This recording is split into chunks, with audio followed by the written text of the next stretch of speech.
فہد یہ کیا کہہ رہے ہو؟ مجھے لگتا ہے تمہارا دماغ خراب ہو گیا ہے. تم میرے گھر کو فروخت کرنے کی بات کر رہے ہو؟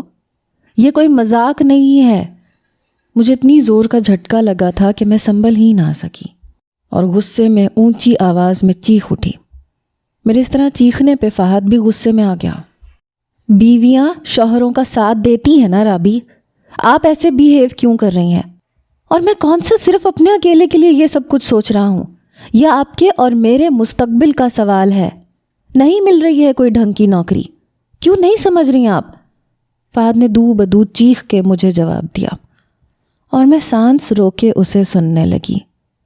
یہ لہجہ، یہ لفظ میں پہلی بار محسوس کر رہی تھی. اس سے پہلے کبھی فہد نے مجھ سے اس طرح سے بات نہیں کی تھی. لیکن اس سے پہلے کہ میں اسے کوئی جواب دیتی، کمرے کا دروازہ کھولتی خالہ اندر چلی آئیں. کچھ شرم و حیا ہے تم لوگوں میں؟ اتنا ہنگامہ مچا رکھا ہے کہ محلے والوں کو بھی آواز جائے. کبھی رمشا اور سعد کے کمرے سے اتنا شور سنا ہے؟ خاندانی لڑکیوں کے طور طریقے الگ ہی نظر آتے ہیں. جمعہ 8 دن نہیں ہوئے تمہاری بیوی کو آئے اور تماشا لگانا شروع کر دیا. خالہ نے انتہائی نفرت سے مجھے دیکھتے ہوئے اپنا غصہ نکالا. اماں پلیز آپ جائیں. فہد نے خالہ کو جانے کا کہا لیکن وہ دروازے پہ ہی کھڑی رہیں. پہلے یہ بتاؤ یہاں چل کیا رہا ہے؟ لگتا ہے تمہاری محبت کا بخار اتر ہی گیا. میں نے تو پہلے ہی کہا تھا یہ لڑکی تمہارے قابل نہیں ہے. لڑکی کہاں ہے؟ عورت ہے پوری. خالہ کی حقارت بھری نظروں نے مجھے شرم سے مر جانے پہ مجبور کیا تھا. میں نظریں جھکائے خاموشی سے کھڑی تھی. آنکھوں کے گوشے نم پڑنے لگے تھے. میں کسی صورت اپنی ماں کا گھر فروخت نہیں کر سکتی تھی. وہ گھر میرا نہیں تھا، وہ میری بیوہ ماں کا تھا. فہد نے تو پہلے ان کی کوئی ذمہ داری نہیں اٹھائی تھی. اب اگر میں انہیں گھر سے در بدر کرتی تو اس بڑھاپے میں نہ جانے ان کا کیا بنتا. اسی لیے میں نے سوچ لیا کچھ بھی ہو جائے میں فہد کو اپنا گھر فروخت نہیں کرنے دوں گی. اماں کچھ نہیں، مجھے کاروبار کے لیے پیسے چاہیے. بس اسی لیے میں نے سوچا کہ رابی کا گھر فروخت کر کے ان پیسوں سے کاروبار شروع کر لوں. مگر رابی کو برا لگ گیا ہے.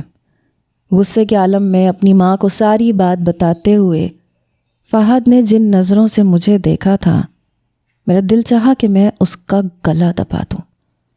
ارے رابی کیا غلط کہہ رہا ہے فہد؟ بیوی ہو تم اس کی، تم کام نہیں آؤ گی تو کون آئے گا؟ ویسے بھی جہیز میں تم کچھ لائی نہیں، خالی ہاتھ جھلاتے ہوئے ہمارے گھر چلی آئیں. اب کم سے کم میرے بیٹے کی اتنی ہی مدد کر دو. خالہ کی بات سن کے میں نے حیرت بھری نظروں سے انہیں دیکھا تھا. کتنی جلدی پینترا بدل کے وہ اپنے بیٹے کی طرف داری پہ اتر رہی تھیں، کیونکہ انہیں معلوم تھا کہ میرے لیے اپنا گھر بیچنا کسی صورت ممکن نہیں تھا.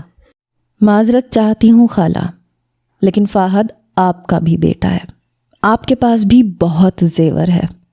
اسے بیچ کے فہد کو کاروبار شروع کروا دیں، لیکن میں اپنا گھر نہیں بکواؤں گی. جو میرے منہ میں آیا میں نے کہہ دیا. میری بات سنتے خالہ آگ بگولا ہو گئی.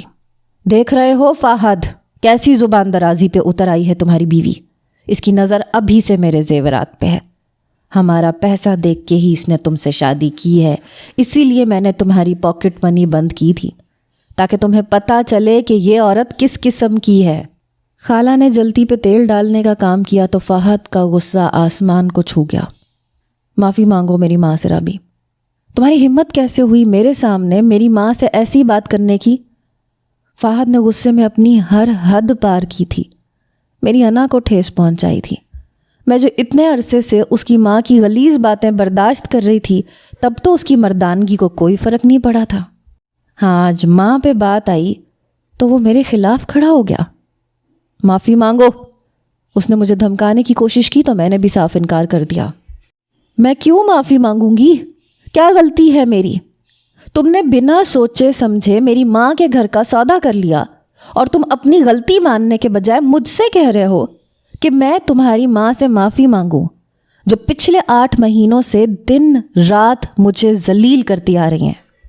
کیا قصور ہے میرا؟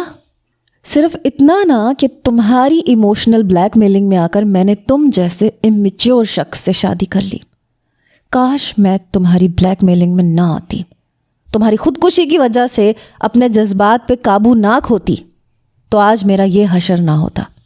نوکری تو میں آج بھی کر رہی ہوں، وہی پہلے کی طرح، اپنی ماں کا خرچہ بھی اٹھا رہی ہوں، اوپر سے تمہارا خرچہ بھی اٹھا رہی ہوں، اور اب ساتھ ساتھ تم لوگوں کے ہاتھوں ذلیل بھی ہو رہی ہوں۔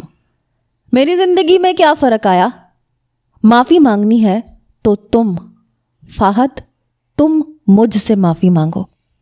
تم نے میری امیدوں کو، میرے جذباتوں کو ٹھیس پہنچائی ہے۔ معافی تمہاری ماں کو مانگنی چاہیے مجھ سے، جس نے ہر موقع پہ مجھے ذلیل کیا ہے۔ اپنی ماں سے کہو مجھ سے معافی مانگے۔ میں نے غصے میں وہ سب کہہ دیا جسے سنتے ہی فہد نے میرے منہ پہ ایک سناٹے دار تھپڑ دے مارا۔ میں بری طرح زمین پہ گری اور بے یقینی سے اسے دیکھنے لگی۔ اسے ایک لمحے میں ہی اپنی غلطی کا احساس ہوا تو وہ جلدی سے میرے قریب آ گیا۔ آئی ایم سوری رابی، میں آپ پہ ہاتھ نہیں اٹھانا چاہتا تھا، لیکن میری ماں کے بارے میں آپ ایسی بات کیسے کر سکتی ہیں؟ اس نے جیسے ہی مجھے تھامنے کے لیے چھونے کی کوشش کی، میں نے زور سے اس کے ہاتھ کو دھکا مارا۔ مختصر سا سامان لے کے میں اس گھر میں آئی تھی، وہی مختصر سا سامان سمیٹ کر میں واپس کھڑی ہو گئی۔ خالہ ایک کونے میں سینے پر بازو لپیٹے کھڑی مسکراتے ہوئے مجھے دیکھ رہی تھی، جبکہ فہد میرے پیچھے پیچھے گھوم رہا تھا۔ رابی پلیز رک جائیں، ایسا نہ کریں، میں مانتا ہوں میں نے آپ پہ ہاتھ اٹھا کے غلطی کی ہے، لیکن اس طرح گھر چھوڑ کے تو نہ جائیں۔ میں نے فہد کی کسی بات پہ کان نہیں دھرا، اپنا پورا سامان سمیٹ کر ایک نظر فہد کی ماں پہ ڈالی اور دوسری نظر فہد پہ۔ نہ میں اپنا گھر بیچ سکتی ہوں اور نہ اس سے زیادہ اپنی بے عزتی برداشت کر سکتی ہوں۔ تمہیں تمہارا گھر مبارک ہو۔ رہی بات محبت کی، تو مجھے نہیں لگتا کہ تمہیں مجھ سے محبت ہے۔ تمہیں میرے وجود سے محبت تھی اور وہ تمہیں حاصل ہو چکا۔ اب میرے پاس تمہیں دینے کو کچھ نہیں ہے۔ اپنے دل کو مضبوط کرتے میں نے فہد کی دہلیز چھوڑی اور اپنے گھر پہنچ گئی۔ اماں خاموشی سے بیٹھی تسبیح پڑھ رہی تھیں۔ مجھے دیکھتے ہی ان کے چہرے پہ مسکراہٹ آ گئی۔ رابی، کتنے دنوں بعد آئی ہو؟ میں دوڑ کے فوراً سے اماں کے سینے سے جا لگی۔ عمر کے اس حصے میں بھی ماں کی آغوش میں جو سکون مجھے نصیب ہوتا تھا وہ کہیں اور نہیں ہوتا۔ اماں کے گلے لگتے ہی میں نہ چاہتے ہوئے بھی آنسو بہانے لگی۔ اماں نے مجھے اس طرح سے روتے ہوئے دیکھا تو پریشان ہو گئیں، اور پھر ان کی نظر اس چھوٹے سے شاپر پہ چلی گئی جس میں میرا ضروری سامان تھا۔ رابی، کیا ہوا ہے؟ وہ ایک دم پریشان ہوئی تو میں نے ان سے کچھ بھی چھپانا مناسب نہ سمجھا اور دھیرے دھیرے شروع سے لے کے آخر تک سب کچھ بتا دیا۔ میری بات سن کے اماں کو یقین نہیں آیا۔ فہد تو تم سے بہت محبت کرتا تھا، پھر وہ ایسے کیسے کر سکتا ہے؟ اماں کی بات پر میں تلخی سے مسکرا دی۔ یہی بدگمانی تو مجھے بھی تھی اماں، کہ وہ مجھ سے محبت کرتا ہے، لیکن اسے مجھ سے محبت نہیں تھی، اسے صرف اٹریکشن تھی۔ وہ ایک امیچیور لڑکا ہے جسے نہ ہی زندگی کی حقیقتوں کا علم ہے اور نہ ہی احساس۔ نہ وہ نوکری کرنا چاہتا ہے، نہ کوئی ذمہ داری اٹھانا چاہتا ہے۔ جسے صبح وقت پہ اٹھنے کی عادت نہ ہو وہ کیسے نوکری کرے گا؟ اس کے کہنے پہ میں یہ گھر تو نہیں بیچ سکتی نا۔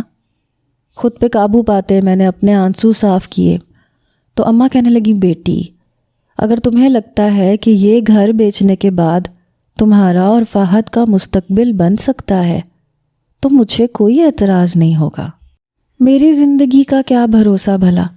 میرا جو کچھ بھی ہے وہ سب تمہارا ہی تو ہے۔ اماں کی بات پہ میں نے حیرت سے اماں کو دیکھا۔ کیسی باتیں کرتی ہیں آپ؟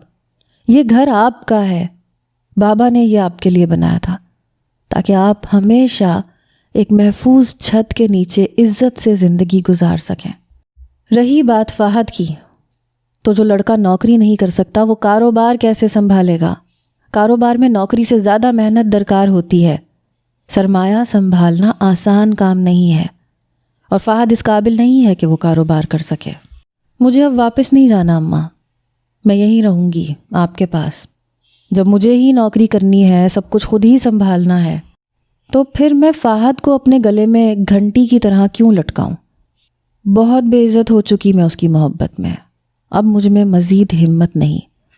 اپنا سامان اٹھا کر میں نے اپنے کمرے کا رخ کیا.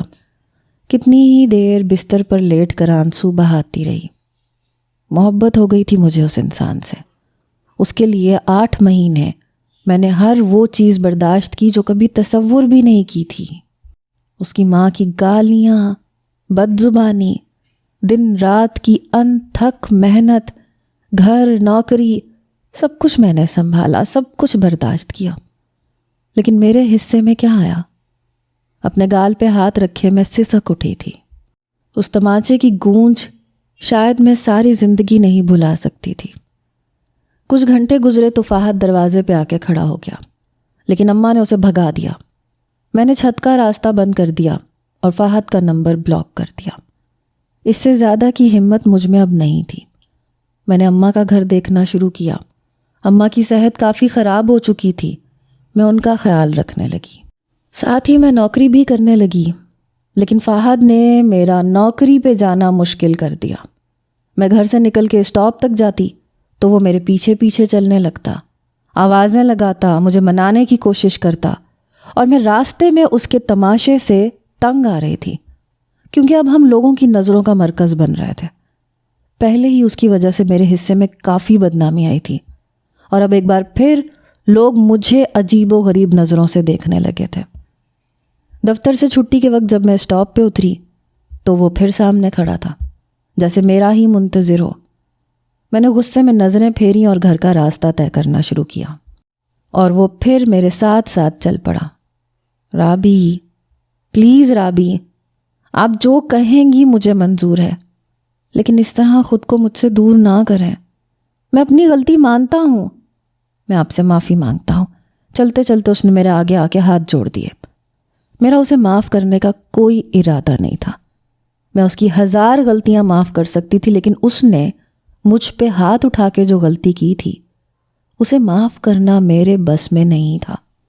پلیز فہد، میری طبیعت ویسے ہی ٹھیک نہیں ہے، مزید پریشان نہ کرو.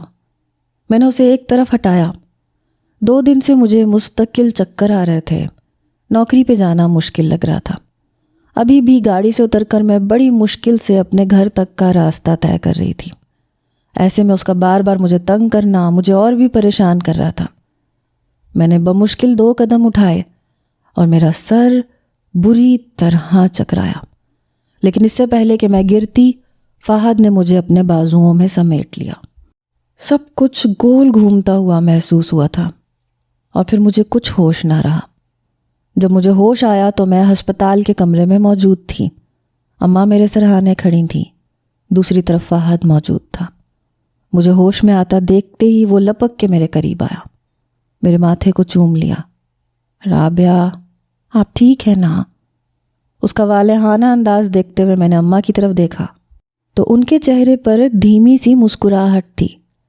مجھے سمجھ نہیں آیا کہ میں ہسپتال میں کیوں ہوں. میں نے اٹھ کے بیٹھنے کی کوشش کی تو فہد نے فوراً سے مجھے سہارا دیا. میں نے اس کا ہاتھ جھٹک دیا. چلے جاؤ تم یہاں سے، مجھے تمہاری مدد کی کوئی ضرورت نہیں ہے. میری اس حرکت پر فہد کی آنکھوں میں آنسو آ گئے. اپنے لیے نہ سہی، ہماری اولاد کے لیے مجھے معاف کر دیں. میرے نزدیک بیٹھتے اس نے ایسی بات کہی کہ میرے ہوش اڑ گئے. آپ پریگننٹ ہیں رابی؟ میں باپ بننے والا ہوں. فہد کی آنکھوں میں خوشی کی چمک دکھائی دے رہی تھی، اور میں بے یقینی سے کبھی اسے اور کبھی اماں کو دیکھ رہی تھی. اماں کی دھیمی مسکراہٹ کا مطلب بھی مجھے اب سمجھ میں آیا تھا، اور 2 دن سے اپنی خراب طبیعت کی وجہ بھی. مجھے 2 دن سے مستقل چکر آ رہے تھے، قے ہو رہی تھی. لیکن میں نے اس بات کو یہ سوچ کے نظر انداز کیا کہ شاید مسلسل اسٹریس لینے کی وجہ سے میری طبیعت خراب ہوئی ہے. یہ تو میرے وہم و گمان میں بھی نہیں تھا کہ میں پریگننٹ ہو جاؤں گی. سانس روکے میں بس تکیے سے ٹیک لگا گئی.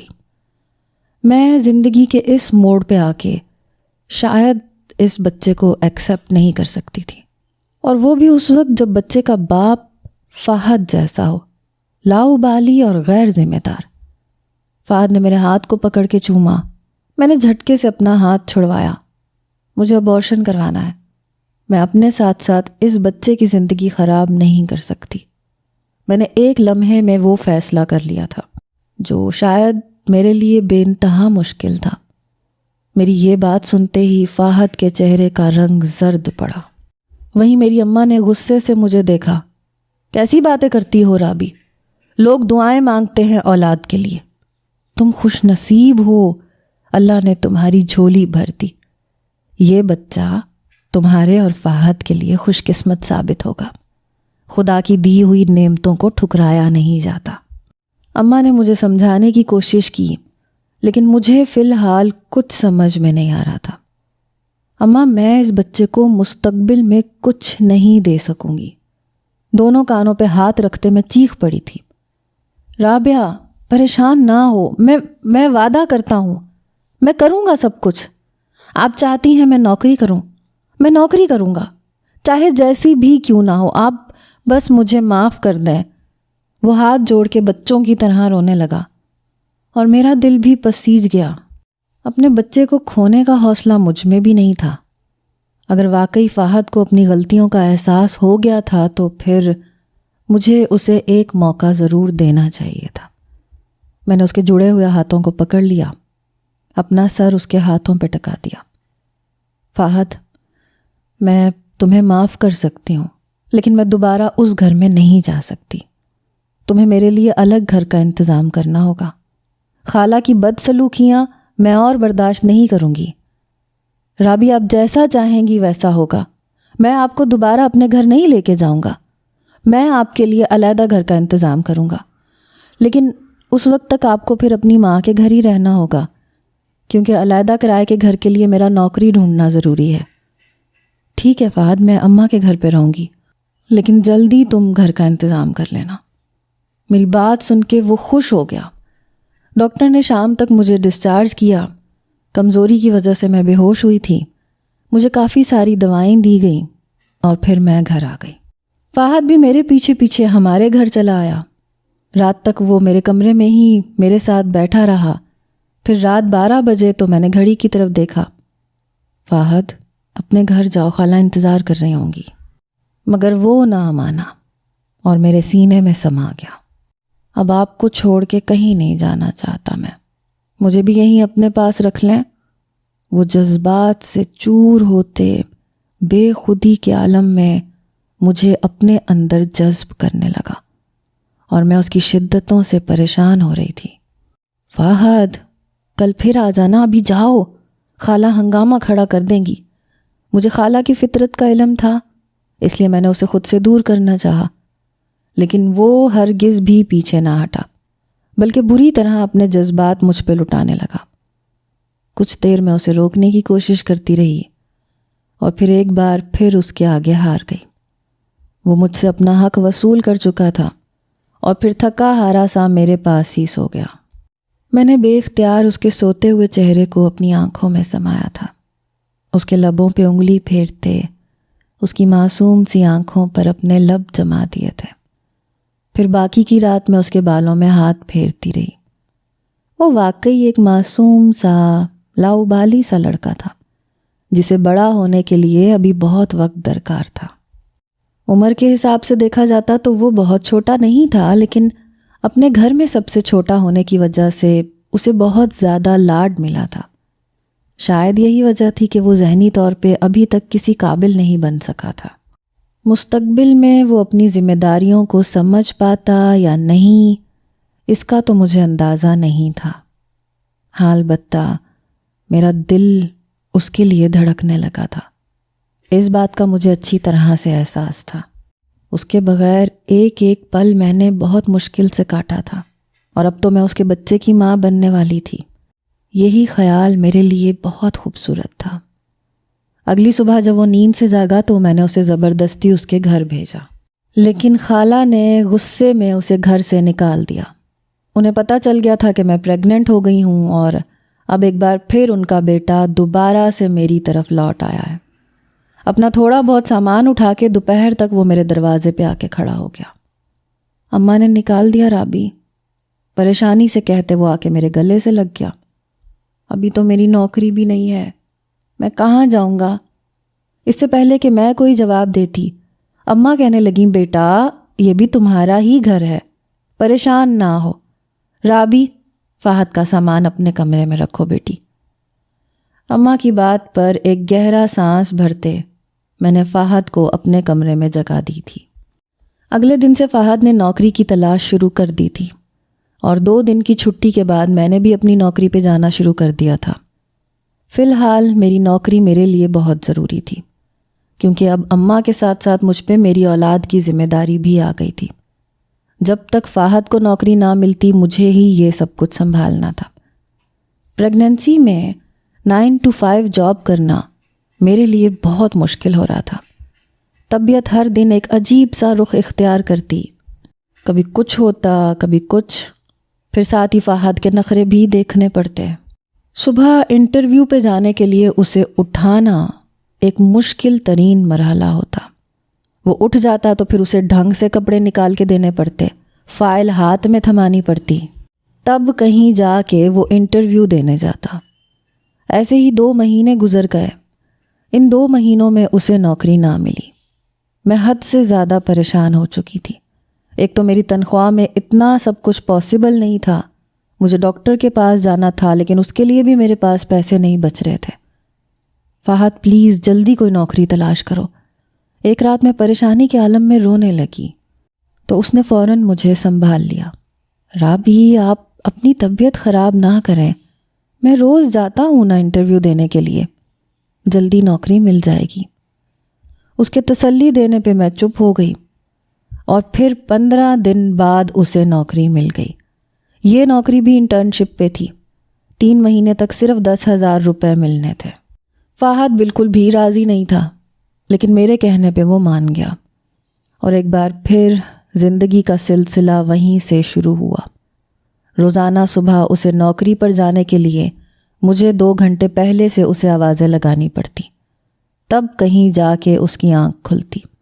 گرتے پڑتے نوکری پہ جاتا، واپس آتا تو روز کا ایک نیا قصہ ہوتا۔ نہ اس کی باس کے ساتھ بنتی تھی نہ امپلائیز کے ساتھ۔ رات کو میرے ساتھ بستر پہ لیٹا تو کہنے لگا رابی نوکروں کی طرح کام کرواتے ہیں مجھ سے اور امید یہ رکھتے ہیں کہ ایک بھی غلطی نہ ہو، ایسا کیسے ممکن ہے بھلا؟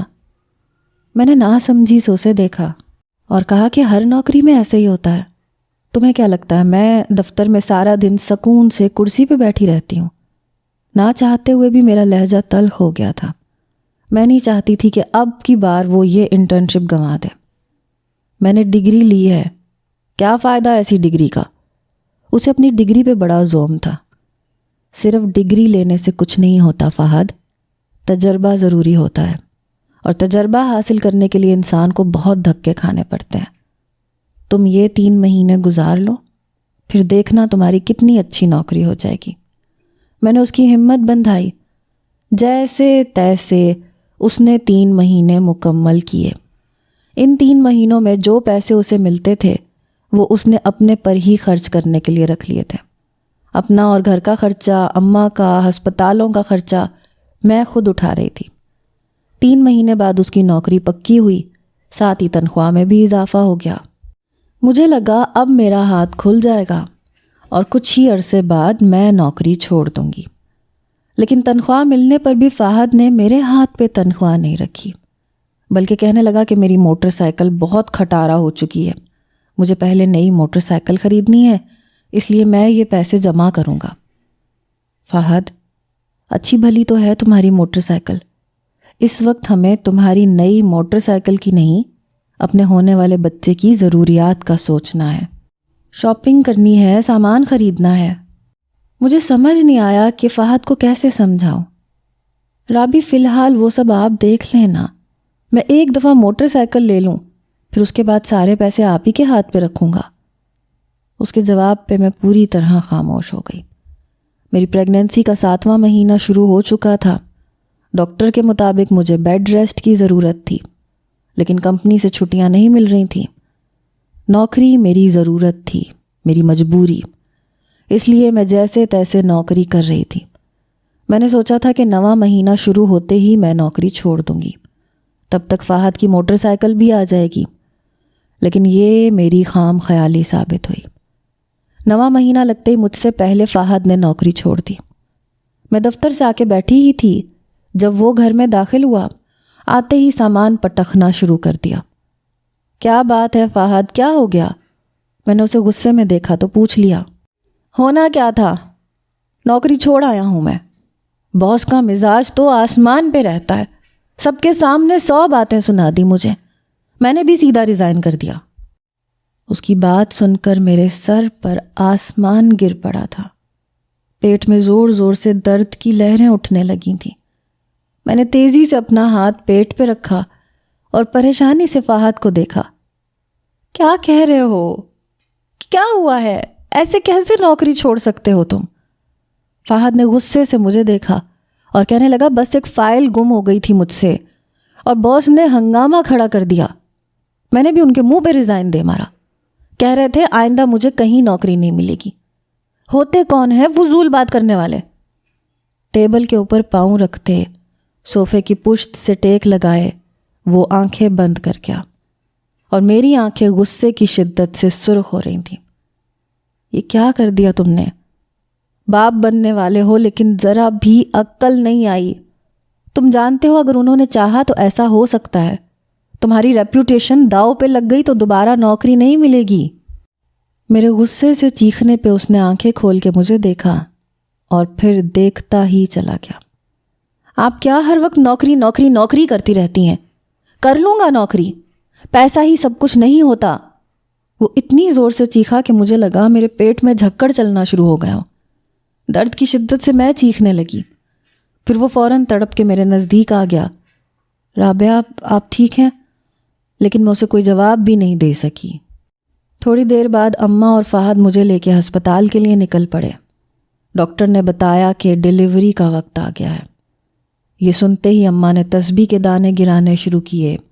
فہد کوریڈور میں یہاں سے وہاں چکر لگانے لگا۔ مجھے لیبر روم میں لے جایا گیا۔ میں نے سنا تھا کہ لیبر پین میں جو دعا مانگی جائے وہ قبول ہوتی ہے۔ میں دل سے دعا کرنے لگی کہ میرے شوہر کو عقل آ جائے، وہ ڈھنگ سے نوکری کرے اور اپنی ذمہ داریوں کو سمجھے، ایک اچھا باپ بن جائے۔ فی الحال اس سے زیادہ مجھے کسی چیز کی خواہش نہیں تھی۔ کئی گھنٹوں کی تکلیف کے بعد میں نے ایک خوبصورت اور پیاری سی بیٹی کو جنم دیا۔ سب کچھ بھلا کے میں نے اپنی بیٹی کو اپنے سینے سے لگایا۔ اس کا نام جنت رکھا۔ فہد نے بھی اسے بہت پیار کیا۔ پھر رات تک میری چھٹی بھی ہو گئی۔ میں جنت کو لے کر گھر پہنچی تو گھر کی بجلی کٹی ہوئی تھی۔ اماں بھی پریشان ہو گئی۔ آس پڑوس میں دیکھا تو سب کی بتی تھی، صرف ہماری ہی نہیں تھی۔ میں نے فہد کی طرف دیکھا تو وہ نظریں چرا گیا۔ فہد بجلی کا بل نہیں بھرا تھا کیا؟ میں نے آہستگی سے سوال کیا اور فہد نے انکار میں سر ہلا دیا۔ کیوں؟ میں نے بل کے ساتھ پیسے تو دیے تھے تمہیں۔ نہ چاہتے ہوئے بھی مجھے غصہ آ گیا۔ ہاں وہ مجھ سے خرچ ہو گئے تھے۔ چلے میں آپ کو آج کینڈل لائٹ ڈنر کرواؤں گا۔ ویلکم بھی کینڈل لائٹ ہوگا۔ اپنی غلطی کو چھپانے کے لیے وہ جھٹ سے 2 موم بتیاں خرید لایا۔ ان 2 موم بتیوں کی روشنی میں اس نے مجھے اور جنت کو گھر کے اندر آنے کے لیے راستہ دیا۔ آنکھوں میں آنسو لیے میں خاموشی سے گھر کے اندر داخل ہو گئی۔ اندھیرا صرف اس گھر میں ہی نہیں بلکہ مجھے اپنی پوری زندگی میں محسوس ہو رہا تھا۔ کیا لگتا ہے آپ لوگوں کو؟ کیا جنت کی پیدائش پر فہد کا رویہ بدل جائے گا؟ کیا وہ ذمہ دار ہو سکتا ہے؟ کیا وہ نوکری کرے گا؟ کیا رابی کی زندگی میں کبھی وہ خوشیاں آئیں گی جن کی وہ حقدار ہے؟